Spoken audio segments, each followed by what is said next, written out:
Bien, hermanos, después de que ha pasado el tiempo de nuestro aniversario, bueno, hoy retomamos las predicaciones de la carta a los romanos. Y si se acuerdan, espero que se acuerden, ¿verdad? Nos quedamos en el capítulo 8. Terminamos el capítulo 8. De manera general, lo que Pablo ha venido desarrollando a lo largo de la carta hasta este capítulo 8 es, primero, el pecado universal, la justificación, la santificación, la glorificación y la seguridad de la salvación. Estos son los temas que de manera general Pablo ha venido desarrollando, y como dijimos en un principio, si se acuerdan, esto constituye la teología de Pablo acerca de la salvación. Saben, dice un comentarista de esos hermanos reconocidos y sabios en el estudio de la palabra de Dios, dice atinadamente que si Pablo hubiera concluido su disertación teológica aquí en este capítulo 8, la verdad es que de ninguna manera se hubiera sentido que hubiera sido una terminación abrupta. Nadie hubiera dicho, uy, le faltó o algo quedó pendiente. No, hubiera sido completa la disertación de Pablo en la teología. Y sin embargo, Pablo todavía va a tratar un asunto más. Antes de pasar a las implicaciones prácticas de aquellos que han llegado a ser salvos por la obra de Cristo, por el designio de Dios. Antes de llegar a la parte práctica de esta carta, Pablo va a tocar otro tema. Lo va a hacer ampliamente, tal como lo ha hecho con todos los demás temas, ¿verdad? Ha dedicado mucho espacio a tratar cada uno de los temas. Ahora va a hacer lo mismo con el tema de Israel, el pueblo de Israel. A lo largo de la carta, Pablo ha hecho mención de ellos, ha hecho mención de los judíos, ha hecho mención de la ley, ha hecho mucha alusión al pueblo de Israel. Acuérdense que la iglesia de Roma estaba compuesta mayoritariamente por gentiles, pero también había mucho pueblo judío, muchos judíos en la iglesia de Roma. Entonces no han pasado desapercibidos. Sin embargo, ahora Pablo iba a tratar un asunto más. Él sabía que aquellos judíos, los que no eran creyentes, aquellos judíos tenían algunas cuestiones todavía que le podrían plantear a lo que Pablo estaba predicando. Y por eso, como Pablo sabía estas cosas, es que él va a atacar este tema del pueblo de Israel. Porque miren, algo era evidente. Pablo lo estaba viendo, él lo estaba viendo de primera mano. Pablo está llegando, ¿se acuerdan que dijimos? Pablo escribe esta carta a los romanos casi al final de su tercer viaje misionero, es decir, ya pasó muchos años él predicando el evangelio en el mundo, en el imperio romano. Y él lo había comprobado algo una y otra vez. Él ciertamente era el apóstol de los gentiles, a eso lo había llamado el Señor, a predicar el evangelio a los gentiles. Sin embargo, nosotros sabemos perfectamente por el libro de los Hechos, por ejemplo, que cuando él llegaba a alguna ciudad, a algún lugar, primero, antes que nada, iba a buscar la sinagoga y le predicaba primero a los judíos. Pero él había visto cómo los judíos, una y otra vez, estaban rechazando el evangelio. Eran unos cuantos, era un puñado de judíos los que aceptaban el mensaje del evangelio del Señor Jesucristo. En contraste, él predicaba a los gentiles en esos lugares y él se encontraba con que un enorme número, muchísimos gentiles estaban creyendo en el evangelio. De tal manera que la iglesia, la naciente iglesia, en ese momento ya era abrumadoramente de una mayoría gentil. La iglesia ya era mucho más de gentiles que de judíos. Y en esa naciente iglesia había promesas. La iglesia era depositaria de una serie de grandes bendiciones espirituales por parte de Dios. Ante esto podía surgir un interrogante, y de hecho era verdad. Bueno, entonces, ¿qué va a pasar con el pueblo de Israel? Si ya vino el Evangelio, y en el Evangelio hay salvación, y se está predicando no solo a judíos, sino también a gentiles, y los gentiles están creyendo, y la iglesia es ahora gentil, bueno, entonces, ¿qué va a pasar con el pueblo de Israel? ¿Dios acaso se había olvidado de ellos? ¿Dios los había desechado? ¿Las promesas que Dios le había hecho a su pueblo habían quedado ahí sin efecto ya? ¿Qué iba a pasar con Israel?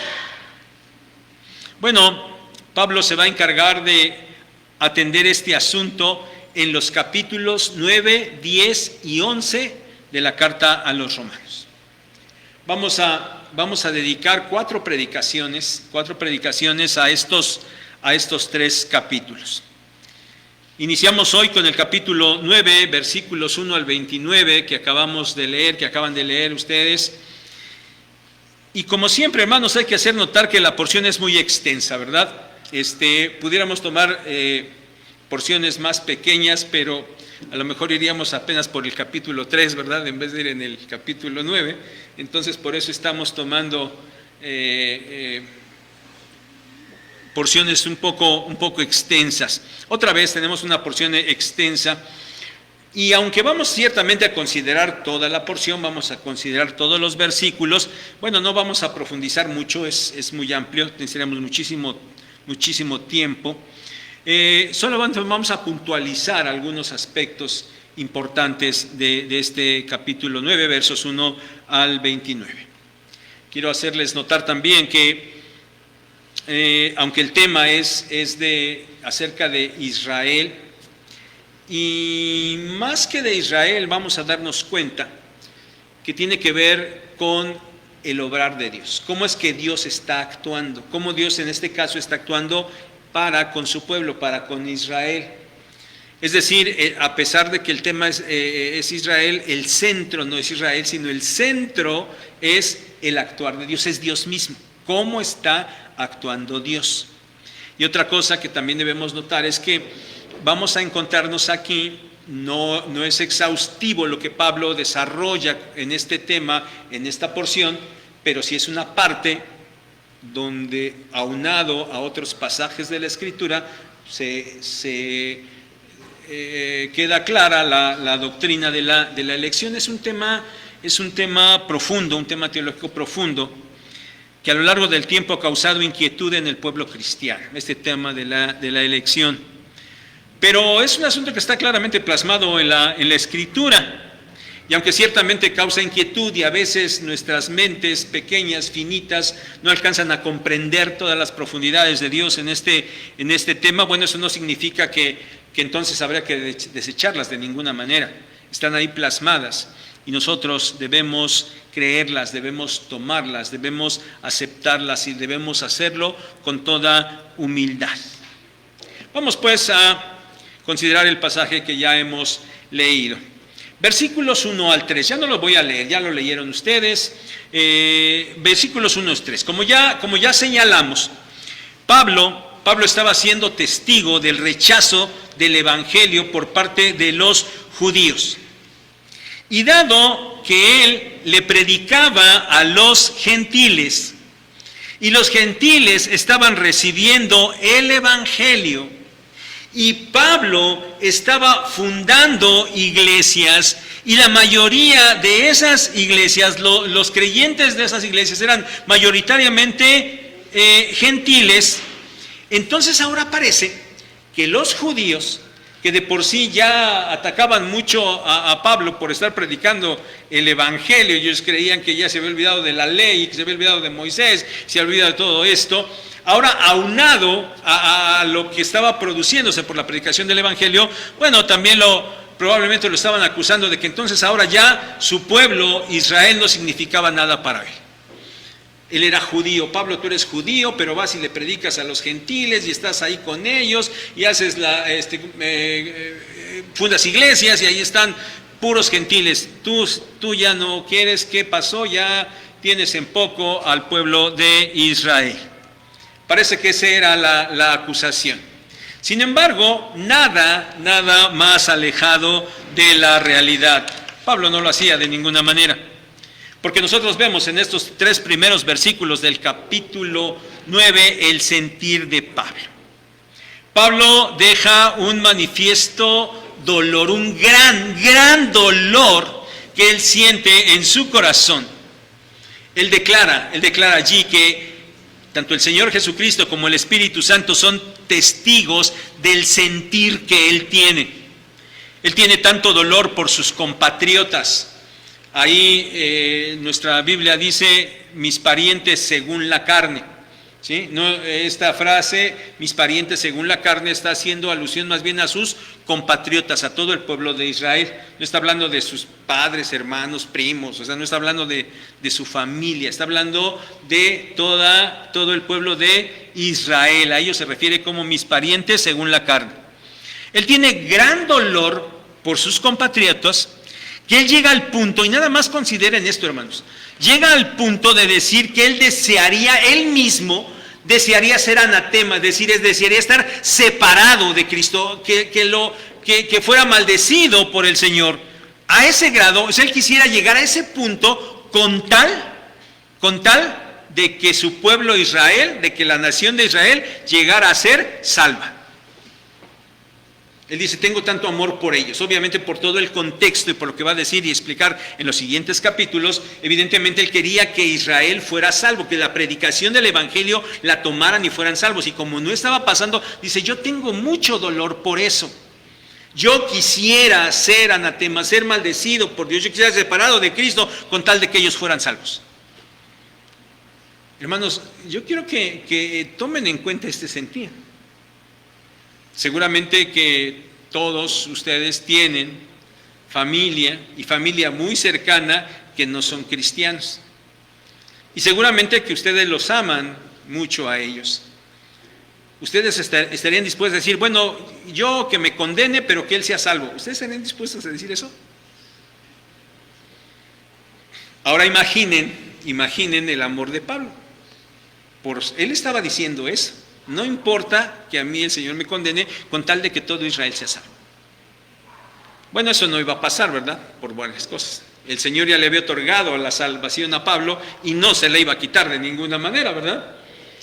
Pero lo importante es notar el sentir de Pablo. Pablo amaba a Israel. Pablo amaba a Israel y deseaba su salvación. Versículos 4 y 5. Sin duda que Israel era un pueblo privilegiado, sin duda que lo era. Y nos señala ahí varias cosas en los versículos 4 y 5 de los privilegios que el pueblo de Israel tenía. Primero, dice, fueron adoptados por Dios. Fueron adoptados por Dios de entre todos los pueblos del mundo. Dios se refiere a Israel en algunos pasajes del Antiguo Testamento como sus hijos. El pueblo de Israel fue adoptado por Dios. En segundo lugar, Israel fue testigo presencial de la manifestación de la gloria de Dios. De ellos es la gloria de Dios. Ellos fueron testigos de la gloria de Dios a través de los hechos portentosos que sucedieron allá cuando fueron liberados en Egipto. ¿Se acuerdan? Ustedes conocen bien ya la historia del Antiguo Testamento. Y venía una plaga, y venía la plaga de tinieblas, y había oscuridad ahí con los egipcios, pero con los israelitas había sol, ¿verdad? El sol estaba brillando. Y todas las plagas venían y afectaban a los animales de los egipcios, pero a los animales de Israel no les pasaba nada. Bueno, ellos fueron testigos de esos hechos portentosos, sobrenaturales, esa manifestación de la gloria de Dios. Pero luego, cuando ellos salieron de allí y llegaron al monte Sinaí, ellos fueron también testigos presenciales de la gloria de Dios, de la manifestación de la gloria de Dios allá en el monte Sinaí. ¿Se acuerdan? A tal grado que ellos tuvieron miedo y le dijeron a Moisés, tú habla con Dios y luego vienes y nos dices, porque ellos tuvieron miedo de esa gloria de Dios. Esa gloria de Dios que permaneció con ellos en la nube mientras iban por el desierto. Esa manifestación de la gloria de Dios que ellos vieron manifestarse ahí en el tabernáculo y después en el templo. Sí, de ellos es la gloria, dice Pablo. Pero también dice que Dios hizo con ellos y solo con ellos, con ningún otro pueblo, hizo una serie de pactos. Pactos a través de Abraham, de Moisés, de David. Pactos que conllevaban las promesas de Dios. Promesas que el pueblo de Israel seguía esperando y hasta la fecha sigue esperando y sigue reclamando. Y hace bien porque son las promesas de Dios. Pero promesas que apuntaban, y no perdamos de vista esto nosotros, promesas que apuntaban en su cumplimiento al Mesías, al Señor Jesucristo. A eso apuntaban las promesas de Dios. Dice también Pablo ahí que de ellos es la ley. A ellos les fue dada la ley, una ley divina, totalmente justa, distinta a cualquier otra ley. Si ustedes se ponen a investigar de estos temas entre gente no creyente, se van a encontrar por ahí que dicen que lo que Moisés da de ley es una copia elementos de otras leyes que existían en su época. Pero cuando vamos a un análisis serio, correcto, y vemos estas cosas, nosotros podemos darnos cuenta cómo esto no es verdad. La ley que Dios le había dado al pueblo de Israel era algo inigualable, era una ley totalmente justa, diferente a todas las demás. No la tenía ningún otro pueblo, y eso dice Deuteronomio 4:8. Dice, ¿qué pueblo hay que tenga una ley como la que yo les he dado? Le dice Dios a su pueblo.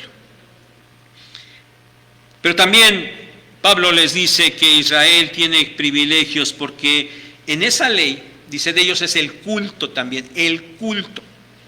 En esa ley establecida el culto levítico, ese culto mediante el cual Israel se relacionaba correctamente con Dios.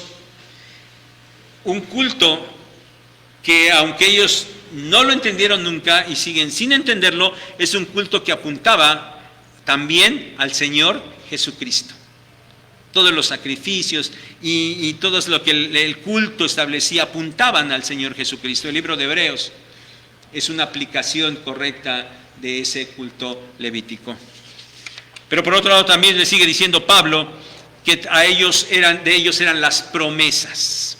Sí, a Israel Dios le había dado promesas como por ejemplo la posesión de la tierra, el llegar a ser una gran nación, el llegar a ser bendecidos y ser bendición para el mundo. ¿Cómo se iba a cumplir esta bendición para todo el mundo a través de Israel? Con la llegada del Mesías, del Señor Jesucristo. Otra vez, todos estos privilegios de Israel apuntan sin duda al Señor Jesucristo. Pero también dice que de ellos, de Israel, eran los patriarcas. Y estamos pensando, claro, Pablo se está refiriendo a Abraham, a Isaac y a Jacob. Ellos eran los patriarcas del pueblo. Y de hecho, de esos patriarcas, el pueblo de Israel procedía. Israel, ellos eran el pueblo que Dios le había prometido a esos patriarcas. Pero, sobre todo, dice allí, que de esos patriarcas vendría ¿quién? Cristo, el Señor Jesucristo. Otra vez, toda la historia de Israel, todos los privilegios de Israel apuntan a el Señor Jesucristo. Y ellos eran los herederos de esas promesas. Y de este pueblo, termina diciendo el verso 5, humanamente hablando, llegó Cristo. Humanamente hablando llegó Cristo, sí, el Señor Jesucristo pertenece al pueblo judío y por eso ellos tenían un gran privilegio. El cumplimiento final de todas las promesas del Antiguo Testamento aterrizan en el Señor Jesucristo. Pero si bien era cierto que en la carne Cristo procedía de los judíos, Pablo no deja de señalar algo muy, muy importante. ¿Tienen su Biblia abierta? Vean ahí el verso 5, por favor. Voy a leer hasta donde dice Cristo y luego ustedes me hacen favor de leer los últimos 2 renglones. ¿Sí? Verso 5. De quienes son los patriarcas y de los cuales, según la carne, vino Cristo.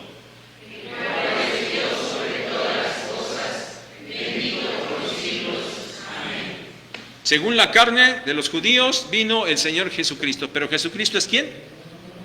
¿Qué leyeron ahí? ¿Es quién? Jesucristo es Dios. ¿Sí? Si alguien acostumbra a marcar en su Biblia, marque este versículo, apréndanselo de memoria, esto es importante. ¿Sí? Jesucristo es Dios, eso ya lo sabemos. ¿Sí? Pero tan literalmente como aquí, es de los pocos versículos en el Nuevo Testamento que aparece de esta manera tan clara. Tan es así que los enemigos de Cristo, aunque se digan cristianos, ¿verdad? Como unos que andan tocando por ahí la puerta todavía, ¿cómo se dicen ellos? Testigos de Jehová. Bueno, los falsos testigos de Jehová, porque son falsos, que andan tocando por ahí, van a agarrar y le van a menear, y todos los que son enemigos de esto le mueven ahí al texto para que diga otra cosa, ¿verdad? Porque lo dice tan claro y tan literalmente que por eso pues no les gusta. Pero apréndanlo de memoria. Eso, digamos, ahí está y quiero que lo tengan muy, muy en cuenta. De los cuales vino Cristo, de los judíos vino Cristo. Volvamos a la idea general central.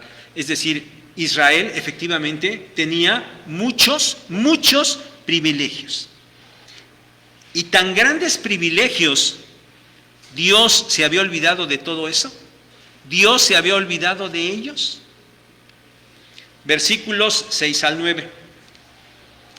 Dice Pablo allí, no que la palabra de Dios haya fallado. La palabra de Dios no ha fallado, expresa Pablo y lo hace enfáticamente.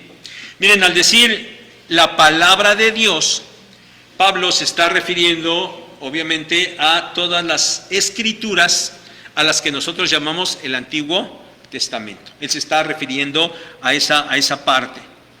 Esas escrituras procedían de Dios. Esas escrituras, Pablo mismo también lo escribe en otra de sus cartas, fueron inspiradas por Dios. Entonces, lo que con esta expresión nos quiere decir Pablo es que es Dios, la palabra de Dios es Dios el que no había fallado. Dios no ha fallado. Dios no ha fallado. Él no ha olvidado a Israel, ni ha olvidado sus promesas para Israel. Pero había una cuestión de suma importancia que debería ser tomada en cuenta. Y Pablo lo escribe así: no todos los que descienden de Israel son israelitas. No todos los que descienden de Israel son israelitas. Miren, recordemos, los judíos se jactaban, presumían, en el mal sentido, ¿verdad? Porque la Biblia nos habla también de una jactancia correcta. La palabra jactarse como tal no tiene un sentido malo o bueno, todo depende de cómo se use y el contexto nos lo dice. Pero los judíos se jactaban en el mal sentido, presumían, se sentían más. Porque ellos decían ser descendientes de Abraham, descendientes de Isaac y de Jacob. Y ellos pensaban, ¿se acuerdan? Ellos pensaban que por ese solo hecho, ya ellos eran justificados delante de Dios. Que por solo el hecho de ser judíos, ellos eran también herederos de todas las promesas que Dios había hecho, nada más por ser descendientes de Abraham. Pero Pablo dice aquí que no es así. No es así. Que la filiación por la carne no era garantía de eso. Ellos no podían alegar esto solamente por ser hijos de Abraham según la carne. Y entonces, para argumentar y explicar esto, Pablo se remonta a la historia de Israel, a la historia de los patriarcas, allá al libro de Génesis. Historia que ustedes también conocen perfectamente. Abraham había tenido, de acuerdo con la costumbre de aquella época, un hijo con Agar, la sierva de su esposa Sara. Pero la promesa de Dios no se cumpliría a través de ese hijo Ismael, que era el hijo de la sierva. Él, Ismael, ciertamente era hijo de Abraham según la carne, eso era verdad. Pero la promesa, la descendencia a través de la cual llegaría la promesa de Dios sería a través de Isaac, el hijo que Abraham tendría con su esposa Sara. Y Pablo aquí hace alusión a la promesa que Dios le da citando Génesis 18:10. Bueno, sin duda que en esto los judíos que estaban objetando esta situación, o que estaban reclamando que ellos eran herederos y que eran justificados y que eran salvos y que eran herederos de la promesa tan solo por ser hijos de Abraham, bueno, ellos dirían, bueno, sí, Pablo, tienes razón. Nadie está creyendo que la promesa de Dios llegue por la línea de Ismael. Sí, no es cierto. Bueno, será por la línea de Isaac. Y entonces por eso Pablo avanza un poco más. Y ahora se refiere a Isaac, quien, dice ahí, con su esposa Rebeca, tuvo 2 hijos, Esaú y Jacob. Eran mellizos. Sin embargo, el mayor era Esaú, fue el que nació primero, ¿verdad? Poquito antes nació. Entonces Esaú era el primogénito. En este caso, nadie pondría en duda que ambos, Esaú y Jacob, eran descendientes correctos de Abraham. Sin embargo, Pablo dice que de igual manera la descendencia de la promesa no era por la línea de ambos, sino solamente a través de la línea de Jacob. A pesar de que Esaú era el primogénito y humanamente tendría más derechos, bueno, la línea de la promesa, la descendencia de la promesa fue a través de Jacob.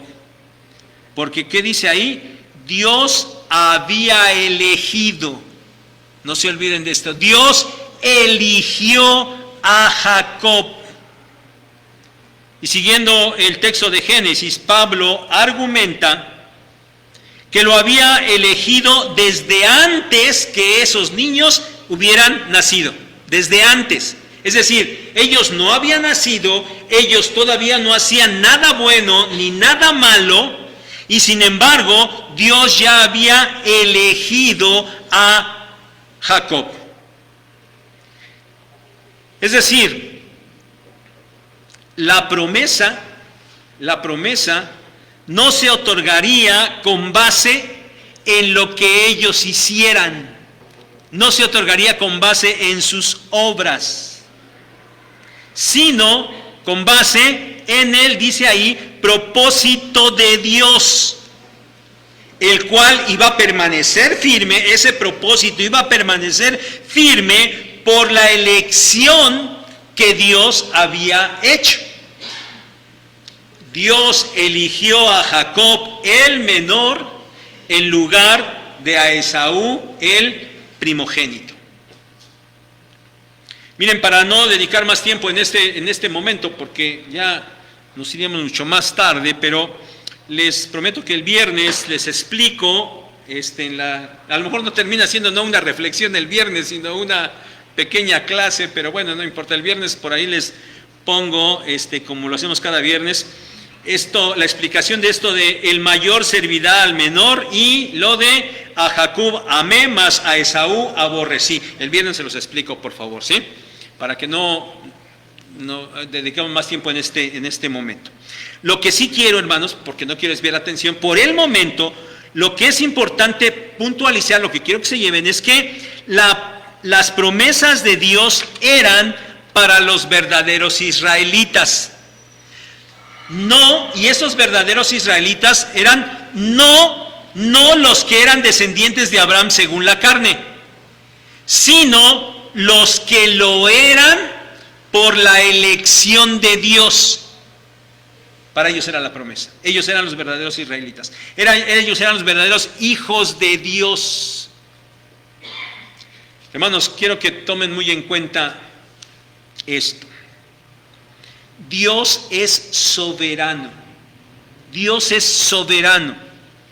Y en su soberanía, Él elige a quienes Él quiere, de acuerdo a su propósito. Dios es soberano y en su soberanía Él elige a quienes Él quiere de acuerdo a su propósito. Versos 14 al 18.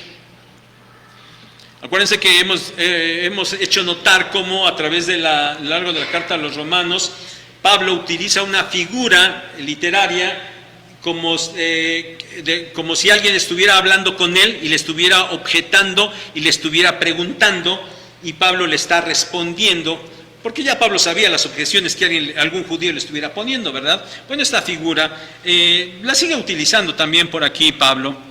Y el interlocutor de Pablo, versos 14 al 18, y de manera natural, hermanos, de manera natural, todo aquel que lee esta porción de la Escritura tiende a pensar que si Dios elige a sus hijos y otorga sus promesas según su propósito y no por el mérito que alguien pudiera tener, aunque básicamente nadie tiene ningún mérito, bueno, si Dios lo hace de esta manera, entonces dice que hay injusticia en Dios. Esa sería la acusación. Bueno, si Dios elige nada más como Él quiere, bueno, entonces hay injusticia en Dios. Pablo, enfática y contundentemente, como lo ha hecho en otros momentos de la carta, dice: de ninguna manera. ¿Hay injusticia en Dios? De ninguna manera.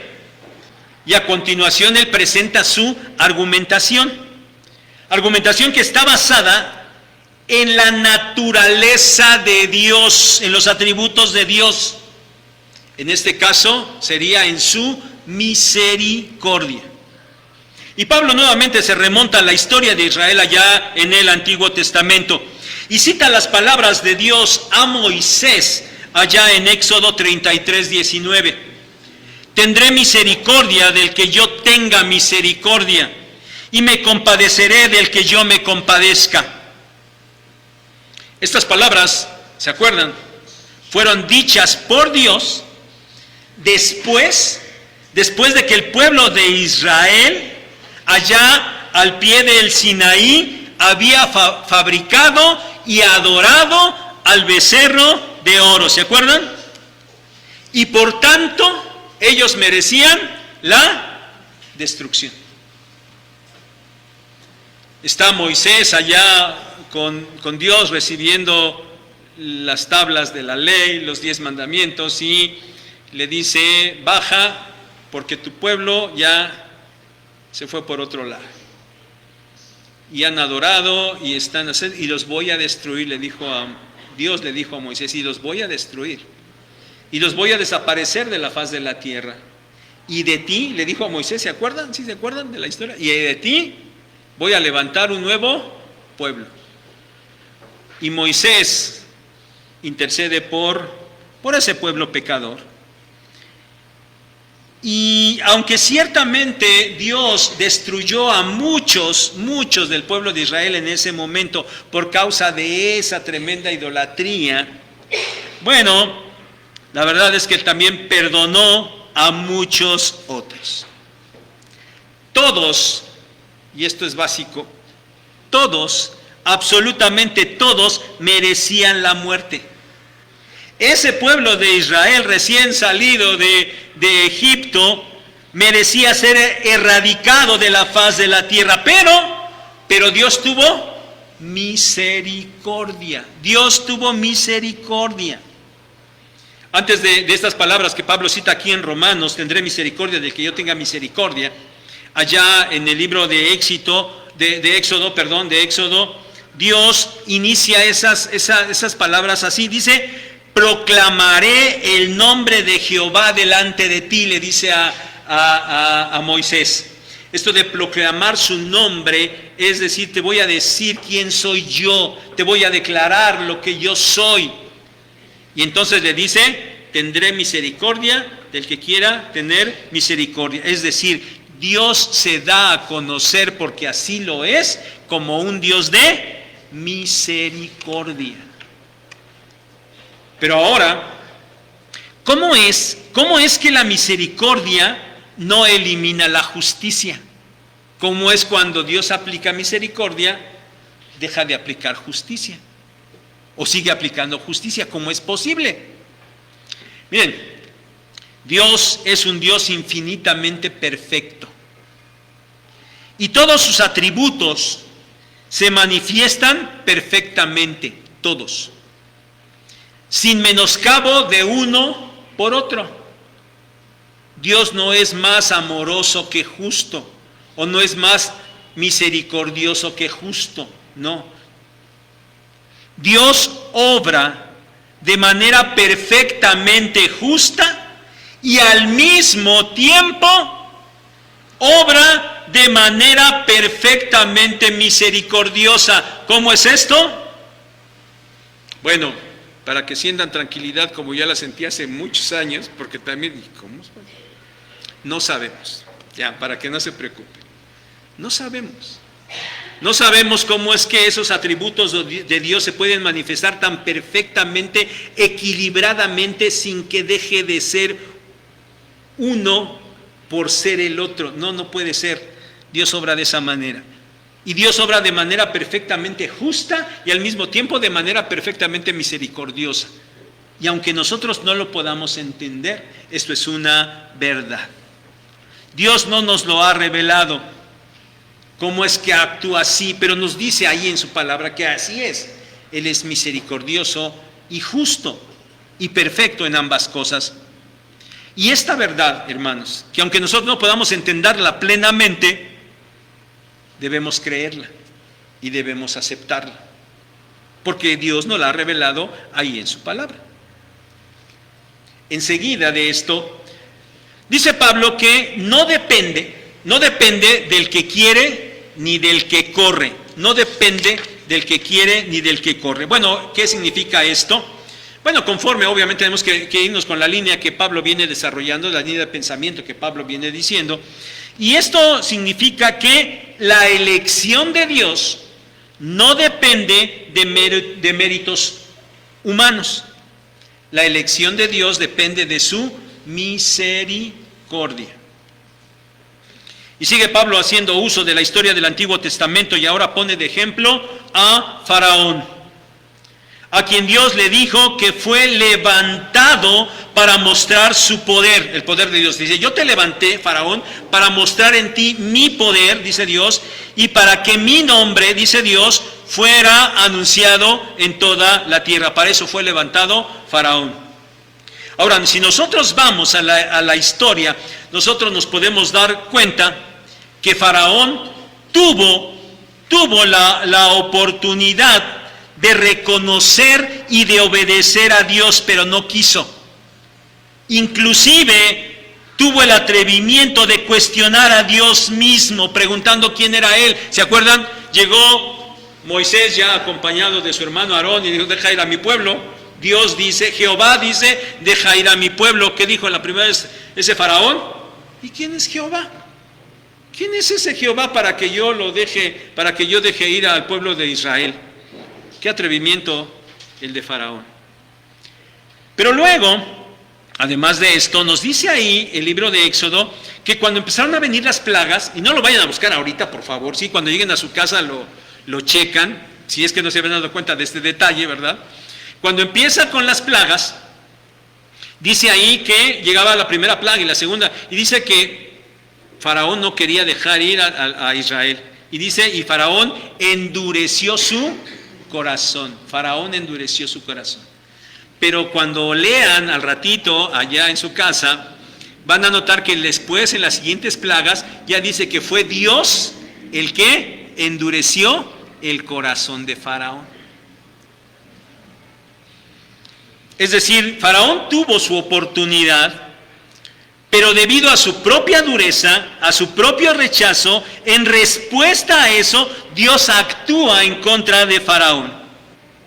Es Faraón primero, ciertamente, quien endurece su corazón, pero Dios ratifica esa dureza y Dios endurece todavía más el corazón de Faraón. Es decir, en este caso, Dios no quiso tener misericordia ya de Faraón. Le dio la oportunidad y llega el momento en que dice, tu oportunidad se acabó. Ahora endurezco tu corazón. Ya no tengo de ti misericordia. Por eso dice Pablo que Dios, y noten esto, Dios, de quien quiere, tiene misericordia. Y al que quiere endurecer, endurece. Así lo dice el texto y así lo he enfatizado y espero que lo hayan tomado. Es como Dios quiere, como Dios quiere. Versículos 19 al 24. Vuelve Pablo a hacer intervenir a su interlocutor, quien preguntaría que, bueno, dado que es verdad que nadie puede resistirse a la voluntad de Dios, ¿por qué entonces inculpa a los que endurecen? A ver si es cierto, nadie se puede resistir a la voluntad de Dios. Y si tú, Dios, endureciste a ahora ¿por qué lo culpas si fuiste tú el que lo endureciste? Miren, la respuesta de Pablo es tajante. Es tajante porque la intención de los que preguntaban esto no era una intención correcta. Quienes preguntan esto no deseaban conocer más del carácter de Dios. Quien pregunta esto lo que quiere hacer es cuestionar lo que Dios hace. Y lo que quiere, de acuerdo al lenguaje que usa Pablo aquí, es altercar con Dios. Eso es lo que este supuesto interlocutor quiere. Quiere estar altercando con Dios. Y hermanos, eso es algo gravísimo. Gravísimo. Por eso Pablo no tiene miramientos. Y por eso Pablo en este momento a ese supuesto interlocutor no le provee de una explicación y le responde apuntando solamente a la soberanía de Dios. Para esto Pablo usa una ilustración, la ilustración de un alfarero y de los vasos de barro que él fabrica. Para decir que así como el alfarero tiene la potestad de hacer de un mismo barro vasos para honra por un lado, pero por otro lado hacer también vasos para deshonra, de la misma manera Dios tiene la potestad de hacer de sus vasos lo que Él quiera, hacer sus vasos como Él quiere. Él tiene esa potestad. Y Pablo dice, por medio de una larga pregunta que aparece allí, dice, bueno, ¿y qué problema hay entonces? O sea, Dios es el soberano y Dios hace lo que Él quiere. ¿Qué problema hay si algunos están preparados para destrucción y otros preparados para la gloria de Dios? ¿Qué problema hay con eso? Miren, en esa pregunta, la declaración es la siguiente. Los vasos preparados para destrucción, y aquí destrucción no es aniquilación, destrucción es condenación, condenación eterna, ¿sí? Los vasos preparados para condenación, dice allí, son soportados con paciencia por Dios. ¿Para qué? Para mostrar su ira y hacer notorio su poder. Y aquí, hermanos, quiero señalarles algo importante, algo que los expertos en el idioma griego nos explican. Y nos dicen que la palabra preparados, que aparece aquí en el verso 22, está escrita la gramática que se usa en esta frase y en esta palabra, ahí en el verso 22, en la gramática griega, no, apuntan a que no es Dios quien los ha preparado. O sea, la manera en la que está explicando, no es Dios quien los ha preparado, sino que son ellos mismos quienes se han preparado. ¿Sí?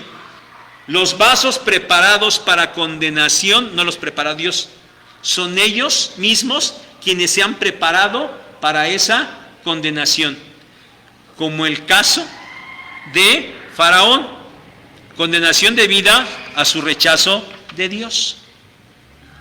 Y aunque merecen la destrucción, merecen la aniquilación en ese momento, la destrucción, dice que Dios no lo hace de manera inmediata, sino que los soporta con paciencia hasta el momento que Él ha determinado, momento que está determinado de acuerdo a su propósito. Sí, ahí están, ellos mismos se han generado esa condenación, pero Dios no los destruye de inmediato.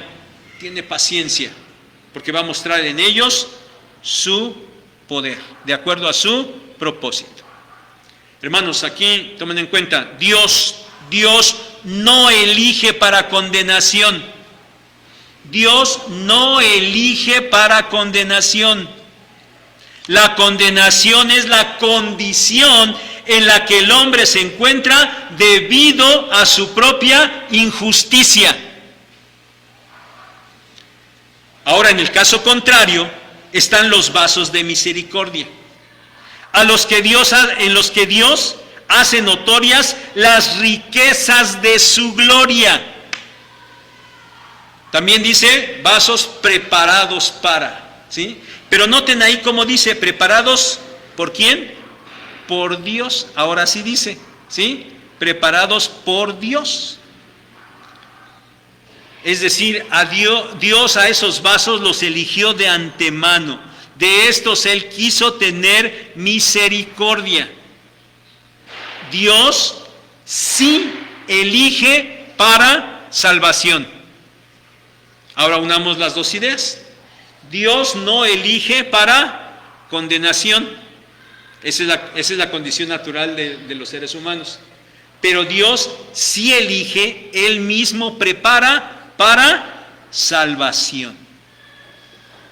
Y termina Pablo diciendo que a estos vasos preparados para mostrar su gloria, Él los ha llamado, y estos llamados, dice, somos nosotros. Ahí ya se incluye Pablo y nos está incluyendo pues también a nosotros. Pablo aclara que estos elegidos son no solo de los judíos, sino también de los gentiles. Es decir, nosotros que no pertenecemos al pueblo de Israel. A nosotros también nos ha salvado.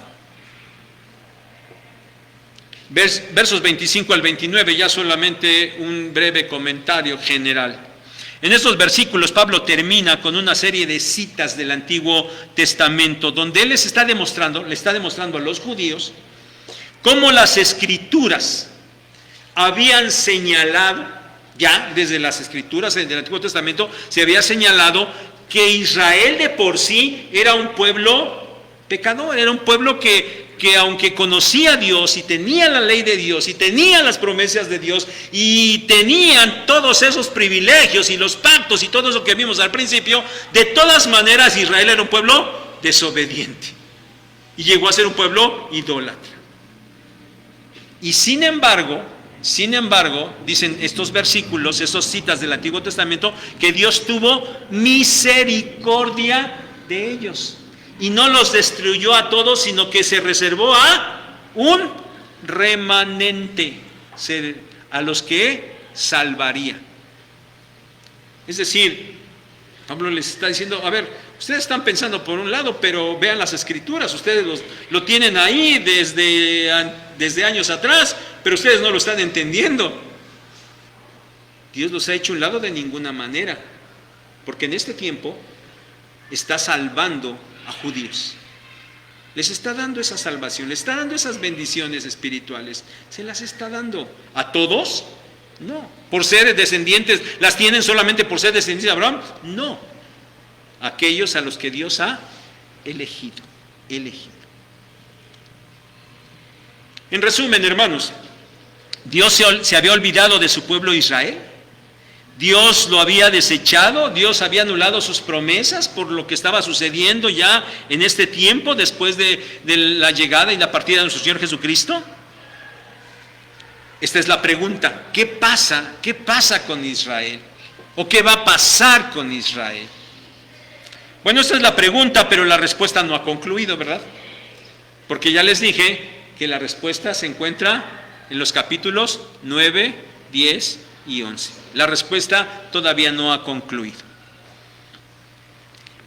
Pero, con lo que hemos visto en este capítulo 9, Pablo ha iniciado la respuesta dejando en claro que Dios en este tiempo no se ha olvidado de Israel, sigue salvando.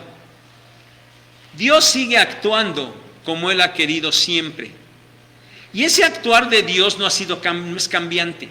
No es decir, bueno, pasó esto, ahora voy a cambiar y voy a actuar de otra manera. No, porque Dios en su perfección, Él es inmutable, Él no cambia nunca. Simplemente lo que le está diciendo a Israel es que ahí está la Escritura, pero ustedes no lo quieren entender. Se están aferrando de una línea sanguínea de Abraham, mi siervo, y ustedes creen que por eso ya, pero no es así, ¿no? Pero no lo han entendido, ahí está desde siempre. Y Dios le está diciendo, sí, ¿qué pasa con Israel? Bueno, Israel le sigue amando y Israel le sigue salvando. Y en este momento está salvando a un remanente, ¿Qué va a pasar más adelante? Bueno, la respuesta en las siguientes predicaciones, ¿verdad? ¿Por qué es impresionante cómo Dios sigue actuando? Sí, el centro es Israel, o el tema es Israel, pero lo importante es el actuar de Dios. Cómo Dios está actuando en su pueblo Israel. Él quiere tener misericordia de algunos para salvación, pero no solo de Israel, sino también de nosotros los gentiles. Ahora, hermanos, como les dije al principio, aquí hay un tema, o este es un tema que causa mucha inquietud en el pueblo cristiano. La elección de Dios para salvación. Y quisiera ya comentarles muy brevemente algunos puntos al respecto de esto. Para que ustedes tengan, para que se lo lleven en su mente, en su corazón y lo tengan de manera correcta. Dios es soberano. Eso no podemos dudarlo. Dios es soberano. Y Dios, por ser soberano, actúa como Él quiere. Y Dios elige soberanamente. Dios elige conforme a sus propósitos. El punto es que sus propósitos, en su totalidad, en toda su esencia, no pueden ser entendidos por nosotros. Superan por mucho nuestra mente. Y en este tiempo, en el que todavía estamos en estos cuerpos mortales, ¿verdad? Imagínense con esta mente tan limitada, ¿poder entender los propósitos de Dios? De ninguna manera. Seguramente que cuando estemos en su presencia ya glorificados, podremos entender muchísimo más. Pero yo estoy seguro que nunca llegaremos a comprender toda la magnitud de quién es Dios. Pero que conoceremos más, mucho más.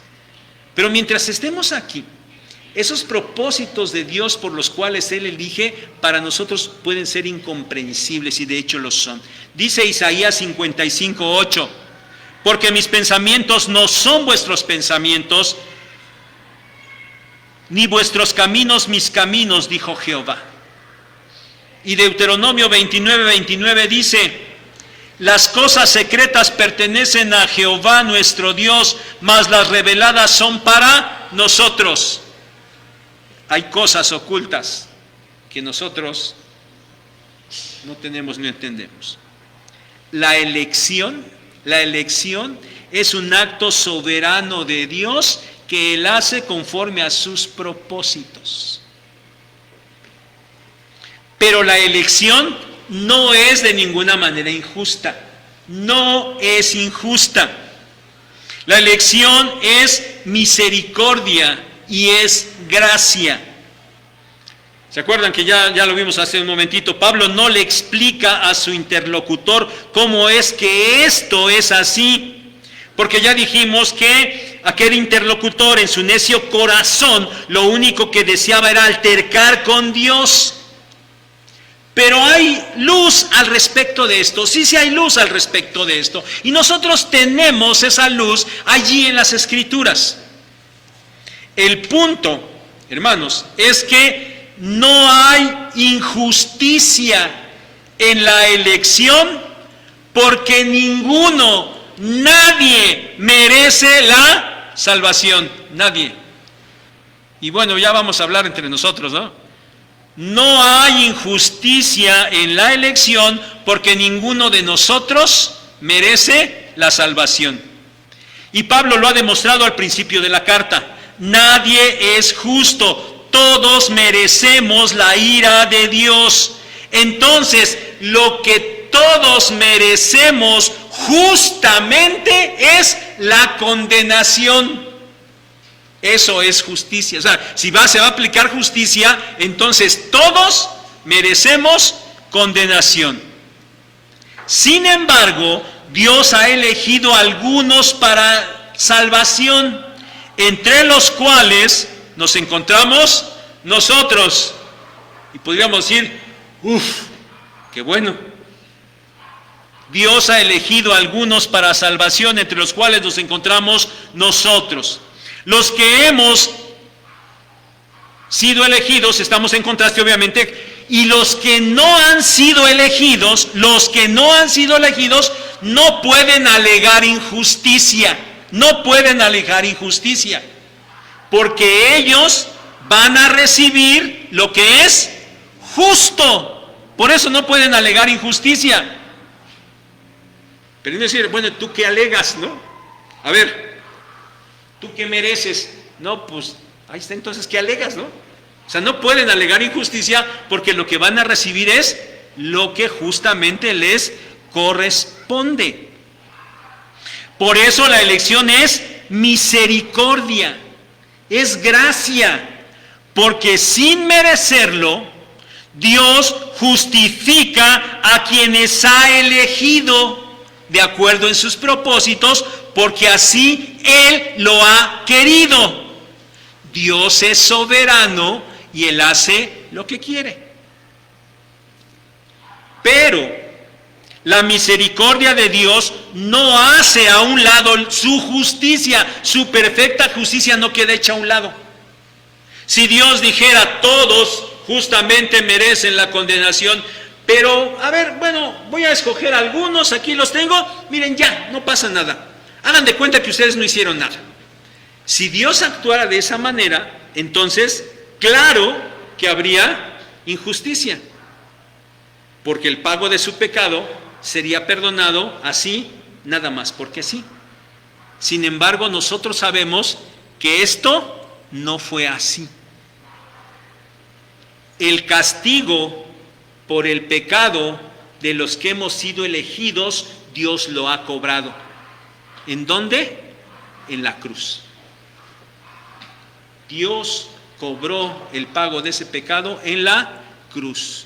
Su perfecta justicia quedó plasmada y quedó cubierta en la cruz. Entonces, con base en eso, ahora sí, por su elección soberana, Él puede aplicar misericordia a quien Él quiera. Y no hay injusticia, no hay injusticia.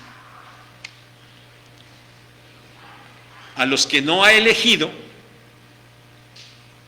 terminarán en lo que justamente les corresponde. En la elección, o sea, Dios no elige para condenación, Dios elige para salvación. Elección de Dios y responsabilidad del hombre son dos verdades que aparecen en la Biblia, irreconciliables, tan irreconciliables que efectivamente han creado tanta polémica en el pueblo cristiano.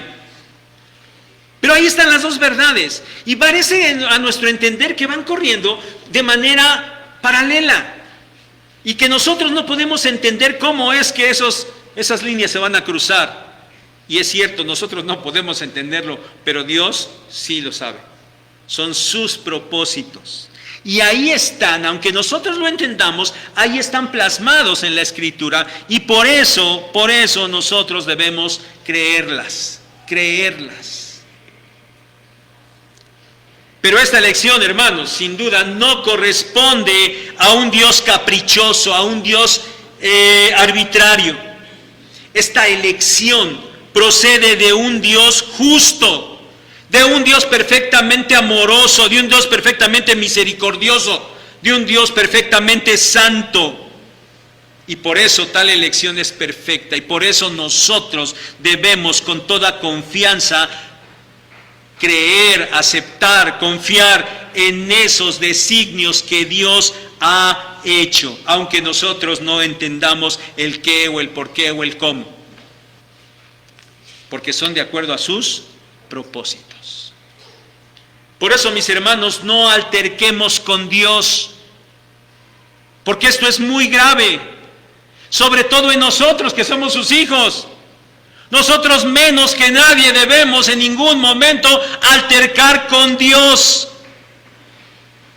Nosotros debemos mostrarnos con toda humildad ante los designios y el obrar de nuestro Dios.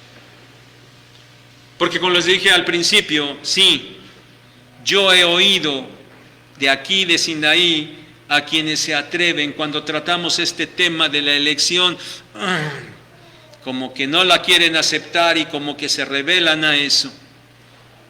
¿Y por qué no a todos? ¿Y por qué no a todos? Casi, digo, nadie me lo ha dicho, pero es que casi dicen, bueno, todos coludos o todos rabones, ¿verdad? El problema es que si fuera así, todos estaríamos con los rabones, ¿no? Nadie absolutamente estaría con los coludos. Pero hay cristianos que se atreven a estar altercando con Dios y ¿por qué? ¿Y por qué? ¿Y por qué? Sobre todo, cuando tienen a familiares muy cercanos, a los que aman mucho y a los que no han querido nunca aceptar al Señor. Y entonces sí, ¿y por qué no? ¿Y por qué no lo quiere aceptar? ¿Y por qué hace como Él quiere? ¿Y entonces qué? Y ahí están cuestionando y cuestionando. Espero que nadie de ustedes sea de estos. Bueno, mejor no les digo. Porque les digo que sí sé quiénes lo han dicho, ¿verdad? Entonces, bueno, brinquen eso. Por favor, editen esa parte. Hermanos, no hay que altercar con Dios en este asunto de la elección. No hay que cuestionar con Dios. Y en vez de estar preguntando, a ver, ¿por qué no todos?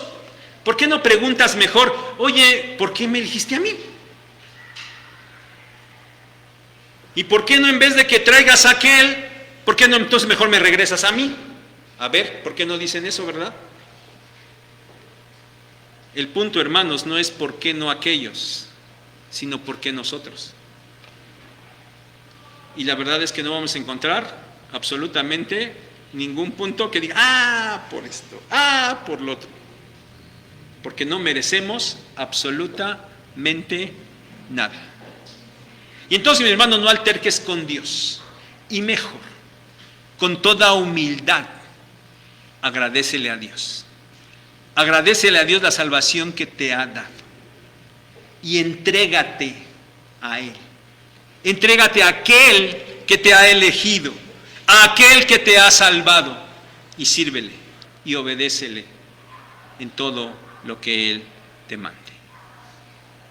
Que Dios les bendiga.